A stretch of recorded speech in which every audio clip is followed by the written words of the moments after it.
கடவுளை யாருமே கண்டதில்லை எனும்போது நாம் பார்க்கும் கடவுள் உருவங்கள் எப்படி வந்தது என்று சிந்தித்ததுண்டா? இந்த உலகத்தில் உருவ வழிபாடு இல்லாமல்தான் இருந்தது.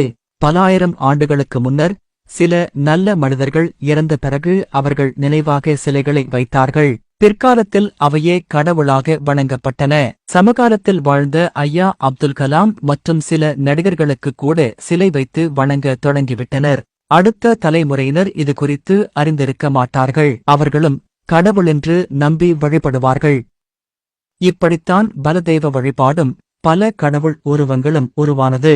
நாட்டுக்கு நாடு ஏற்ப சிலைகளின் தோற்றம் மாறும். சீனாவில் உள்ள கடவுள் சிலை சீனர்களைப் போன்றும் தமிழ்நாட்டில் தமிழர்களைப் போன்றும் இருக்கும். சிந்திப்பதற்கு இதுவே போதுமான ஆதாரம் இல்லையா? அதற்காக நம்மை படைத்தவனுக்கு உருவமே இல்லை என்று இஸ்லாம் கூறவில்லை. அவனுக்கு அழகிய உருவமுண்டு. ஆனால் அது நமது கற்பனைகளுக்கு அப்பாற்பட்டது. எந்த படைப்பைப் போலவும் அவனது தோற்றம் இல்லை.